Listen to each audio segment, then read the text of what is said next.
All right, so time for another video. Last video we did some valve comparison stuff. We kind of looked at the different valves and stuff like that. So kind of interested to hear from you guys what you guys were, I guess, most surprised about. A couple of things to get note, I guess.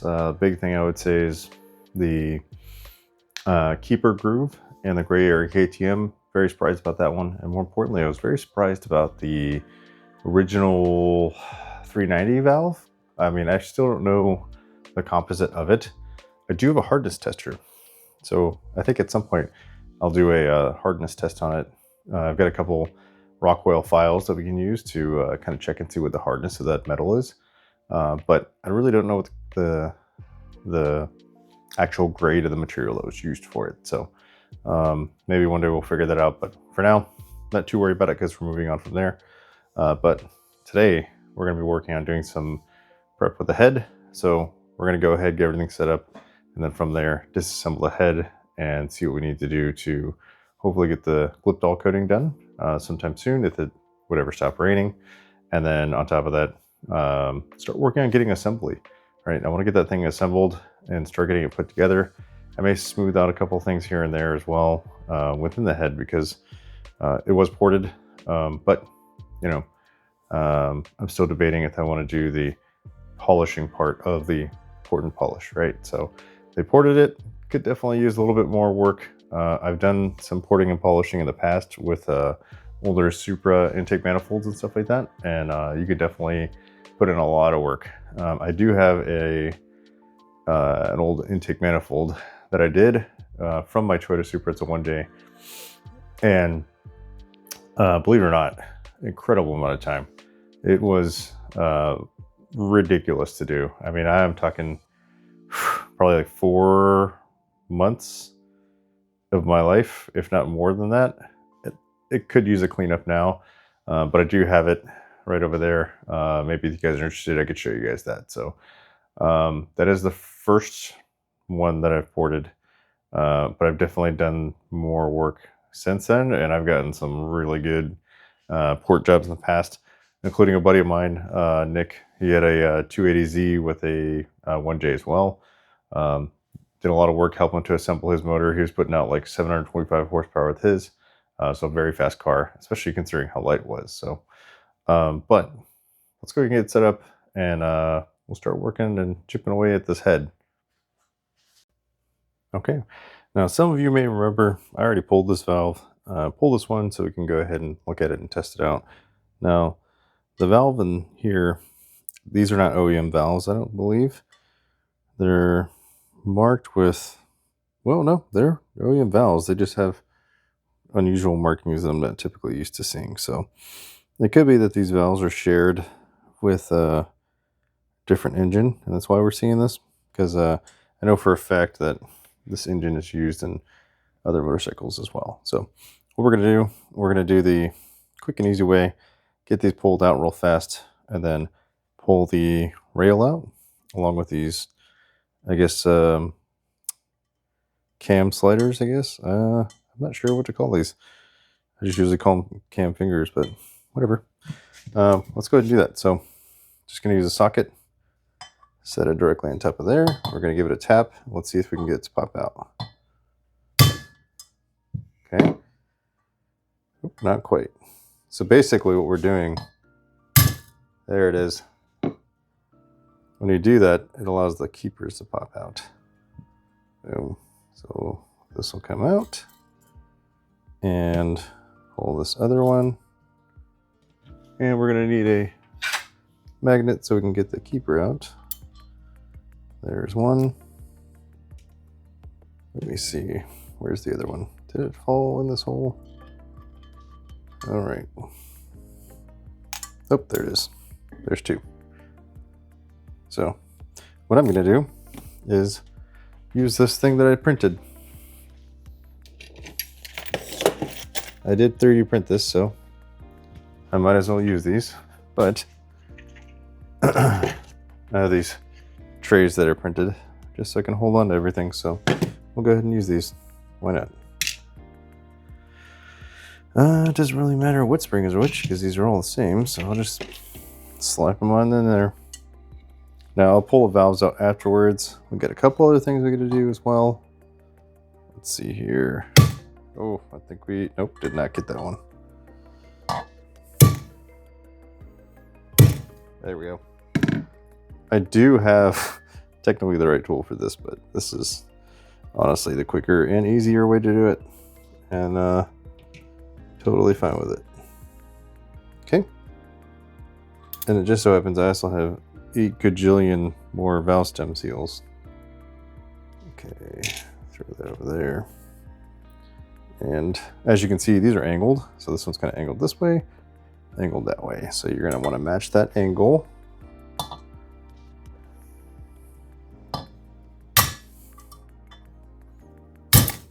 Okay, these are pretty tough springs because they're heavier weight. So we definitely got to give them a good thwack in order to get them loose. So, okay, keepers, retainer, throw that in there.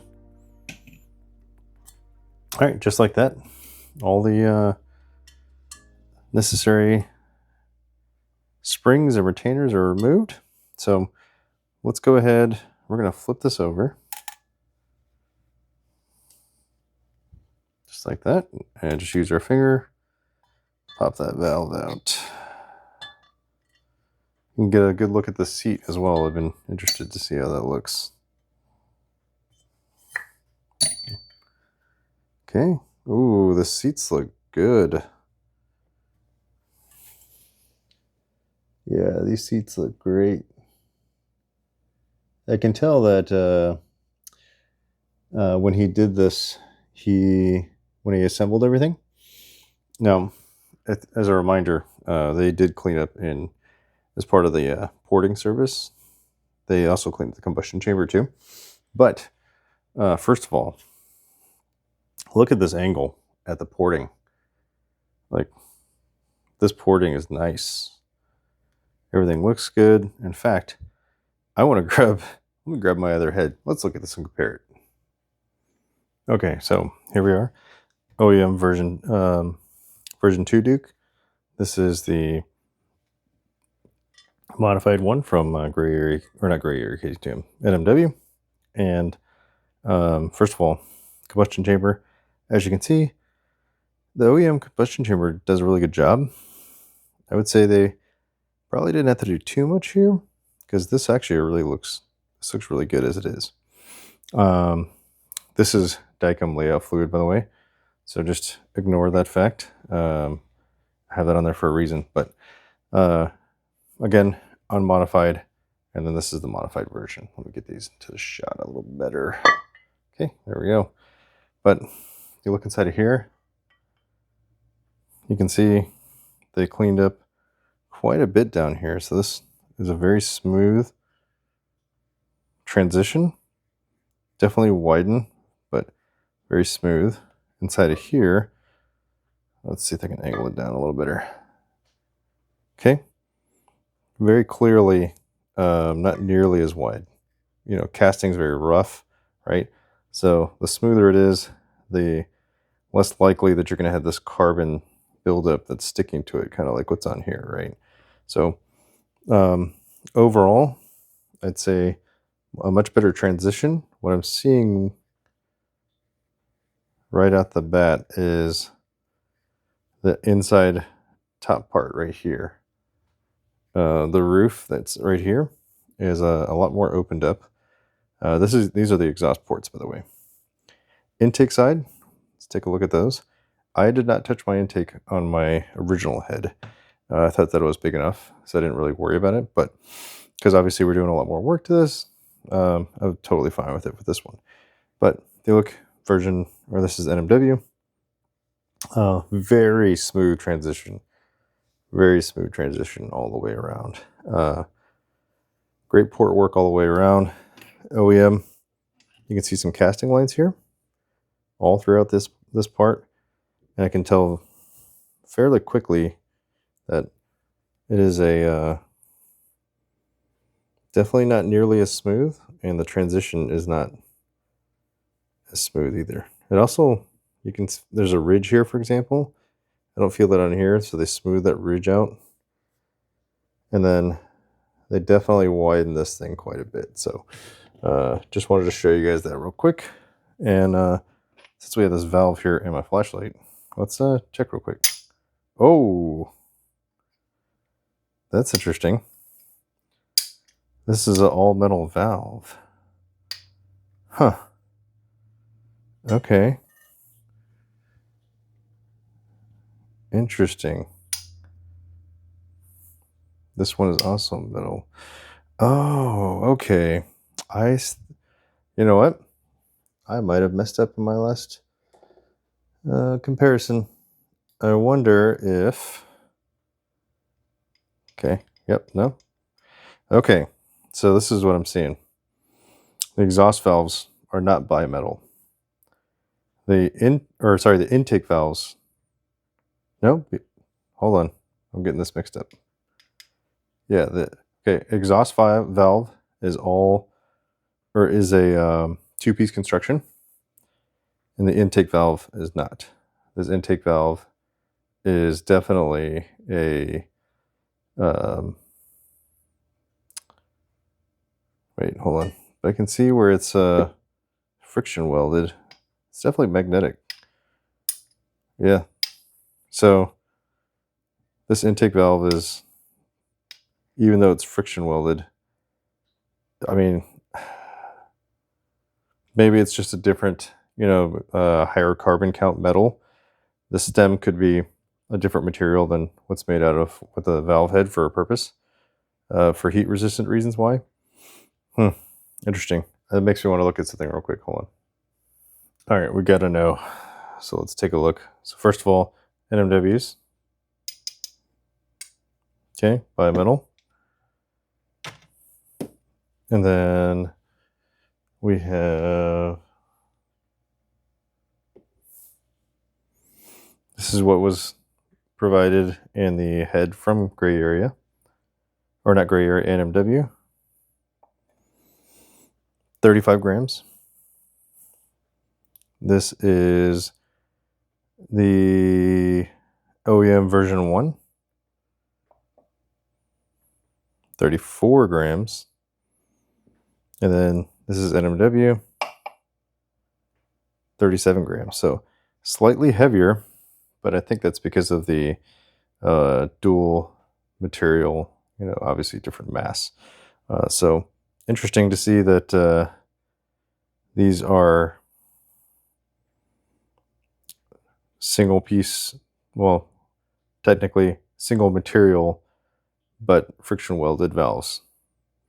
All right, so let's get set back up, and then let's look at what we originally were planning on. Okay, so as you guys know, the whole point was to tear this down, so let's go ahead and continue that. We have some Allens here on the side. I believe this is a 5mm. Yep, 5mm Allen.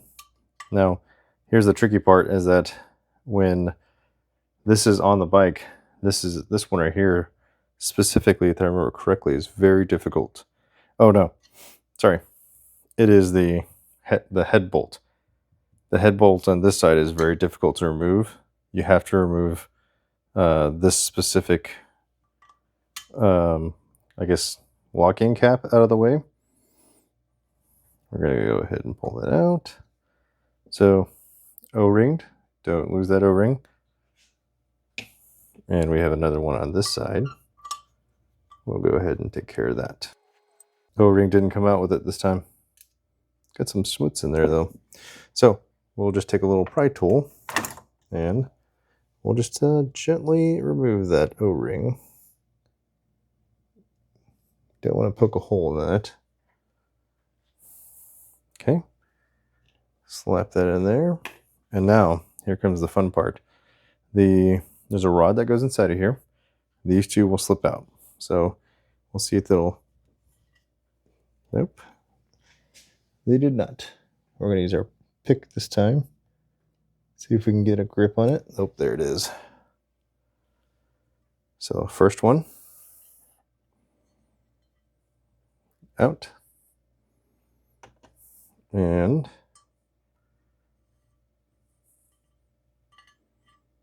out as well. Now I'm going to keep these on the rod just like this and set that off to the side. That'll be our intake side. The exhaust side very specifically has one that's much larger, which is this one in the corner. Yes, it looks like there's a chip. No, it is not chipped. It is designed that way on purpose. This is for a much bigger surface area because you have the decompressor on this side. So we'll go ahead and remove this rod as well. That's going to slide in there just like that. Number 1 and number 2. Go ahead and reinsert those in, and we'll set those out to the side as well. Now, a few more things to look at here. We have these dowels, which I honestly don't know if I'm going to be able to get them out with my fingers. Maybe. Maybe not. Okay. I'll just leave that. I'm going to attempt to get these valve stem seals out. Okay. Apparently I do not have the strongest fingers in the world, so let me pause this. Well, it seems like there's no other way. You don't have an actual valve stem puller. But once again, I'll replace these. I also have extras, so. All right, there's one.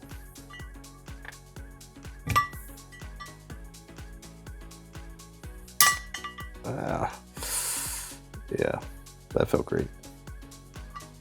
Okay. Come on. All right.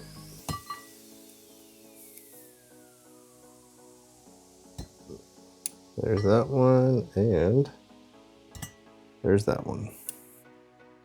So, in case you are not aware, this is a valve stem seal. If you ever have a problem where when you start your bike up in the morning and you get a bunch of blue smoke, but eventually it goes away, it's likely because this seal right here is bad. The way this works is as the valve travels up and down, it prevents oil from going down through the valve stem and into the combustion chamber. So these are not very easy to change with the motor inside the bike, so it's easy to swap these out. If you do any kind of head work where you're removing any of this, I would recommend just changing these out just for good safekeeping. Another thing to consider, always look on here. Sometimes part of the valve can be left onto the surface here. Let me zoom in and closer. So right down there, you might be able to see it, but it's actually right here. Yep, ribbed for valve stem pleasure. So it's designed so that as you install your valve stem, it basically will lock in the inside of here, and it's got this spring and it holds it in place so that it doesn't come up with the valve itself. So it can be kind of a tight fit. Underneath here, we have some valve seats as well. We're going to pull those up. Let's see here.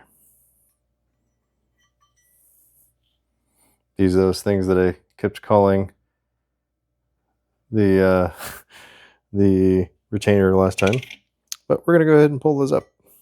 And then lastly, what we have is, you know what? Let's cheat. The last thing we have in here, this right here, oh, interesting. It's steel. I would have imagined they were going to be made out of bronze or something.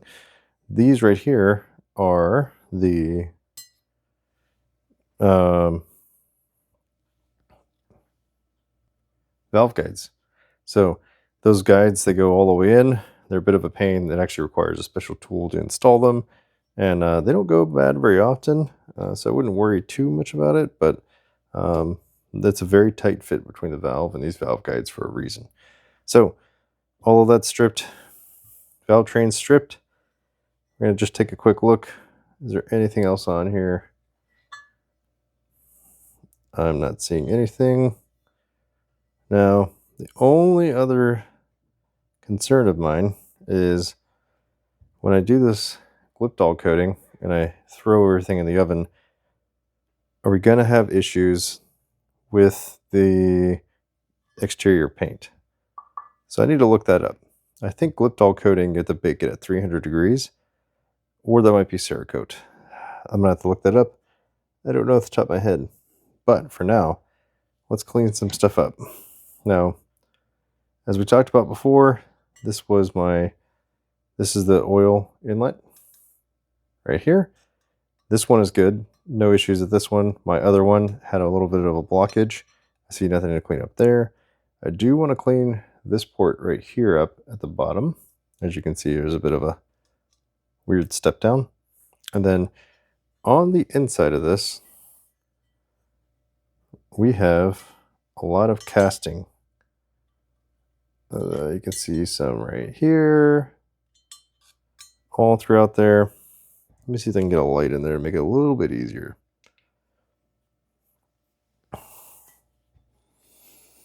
Right here, see this casting? All of that casting is stuff that we want to chip away and clean up. If you don't, what happens is this hole right here is actually where oil goes in and returns back to the engine. There are no other avenues for oil to return. This is literally causing a issue where oil can't make it pass easily and smooth. A couple other things I want to clean up. You can see some casting lines here, right? And there's a few on the side over here as well. So we're going to clean some of these casting marks up and get everything prepared for the eventual Glyptal coating. And once that's done, we can reassemble this thing and put it together. So let me go ahead and get a couple tools in hand, and we'll go ahead and start that right now. All right, this is going to be very unconventional. I'm not going to lie to you guys. Screwdriver and a hammer. That's what we're using. I just want to break some of this stuff up real quick so we can start kind of cleaning it up. Some of these chunks, you want to be very controlled. It comes off very easily. Another reason for it too is that I don't want this stuff breaking off and going into the engine, right? So I'd much rather clean that casting up myself and not have to worry about it.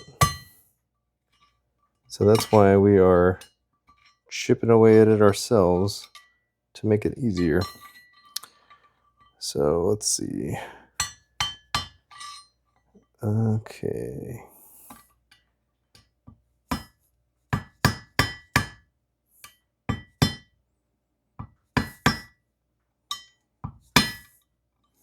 I don't know how much of this you can see. Let me see if they're going to rotate it. So I'm going to work on a different surface. Yeah, there we go. That's better, guys. Maybe not so much. Hold on.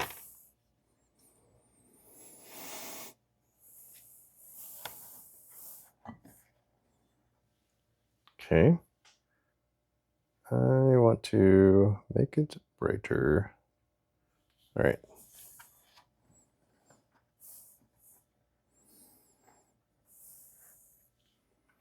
Better? Not better. Sort of better.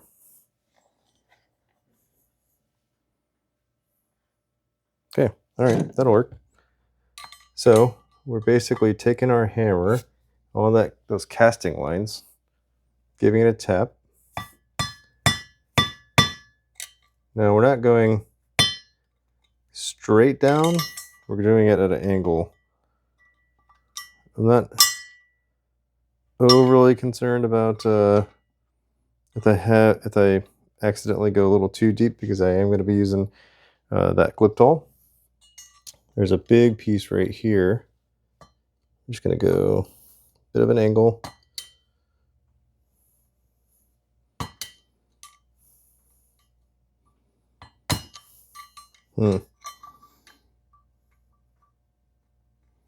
Okay, maybe a little bit longer screwdriver. I don't want to have to use this one because it's gigantic, but You know what? I think I've got another one. All right, much better. So I'll line this up, and we're going to take some wax at it.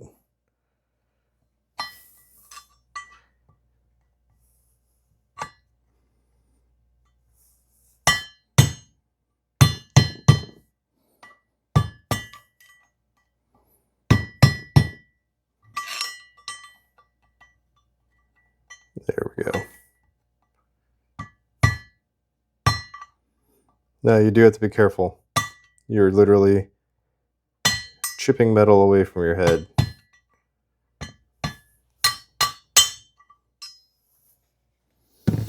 In addition to down here, you're going to be careful on this edge as well.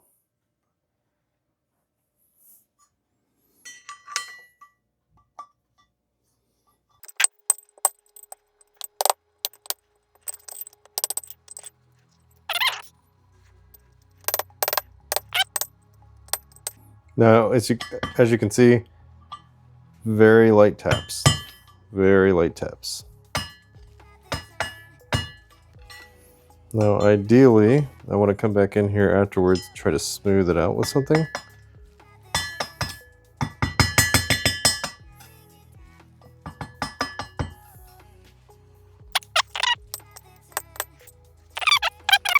And let's see if we can clean this up. There's a big blob right there.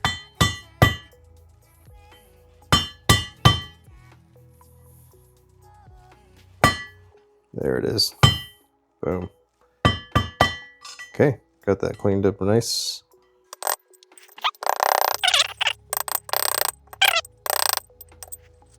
Okay, there's that big chunk.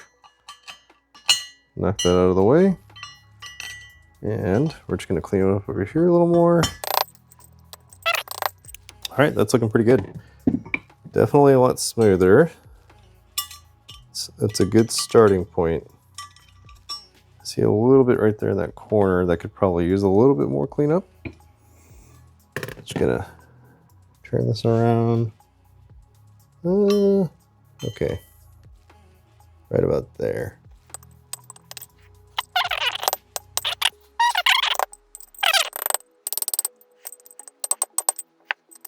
All right, I am happy with that for now, for chipping. Now we're gonna switch, and I'm gonna try to see if I can use something else to help kind of clean it up a little bit. All right, so I got these on Amazon a long time ago, mainly because I was planning on using them for additional porting stuff. Very long shank stem die grinder bits, and they work with the Dremel. So we're gonna go loud here for a second and see if we can clean up some of those spots up with this Dremel.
All right, folks, there we have it. That's pretty much it.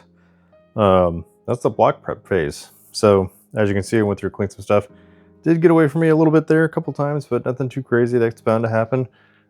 Big thing is, just be careful about how you're doing it, and also making sure you're not getting it too caught up in too many areas. Obviously, you want to go through and not chop up some of those nice protective areas that you need to. So those journal guides, for example, seats, stuff like that. Just be careful around that. So but that's pretty much it for the block prep. Now I just need to figure out this Glyptal thing. So I'm going to start doing some research on that, see what I can do to get that thing cleaned up, because you just hand paint it on basically. and then you bake it in the oven for a little while. So once I get that sorted, we can start the assembly part and start actually getting some stuff put together. So we can get the valve or head put together, cams, cam cradle, all that good stuff. And then, I mean, technically, I can do the valve lash with the head off of the engine altogether.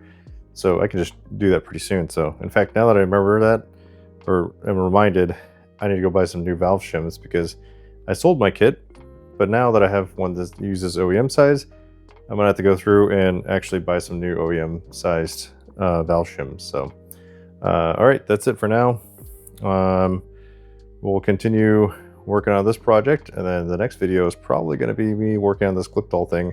And after that, hopefully assembly, and then hopefully there we're going to be Cerakoting some stuff so we can actually tear this thing down and start putting everything back together. So slowly but surely we're getting there. Obviously it takes some time, and I have a very busy work schedule, so I spend time when I can. But as always, if you got questions, feel free to ask. Always around, and usually fairly quick to respond. So that's all I got, folks. Oh, nope, one more thing. My buddy Jay, I talked to him. He's still having some issues. Well, he got his indicator issue fixed, but he did have a buddy of his that has a first gen, and on his first gen, he followed the steps from the previous video, and I guess he was having some issues with his indicator as well, and it sounds like that's working now. So apart from the sensor being dead, or maybe some of these, if you've got some wiring issues, it sounds like that's maybe a pretty easy, viable fix. Again, I'm not going to know until much later on, once I get my stuff up and running, whether or not it's going to show third gear. But it sounds like for now, somebody has successfully tested it. So hopefully we will also successfully test that soon, and I'll be able to provide you some feedback on that. So, all right, folks, that's it.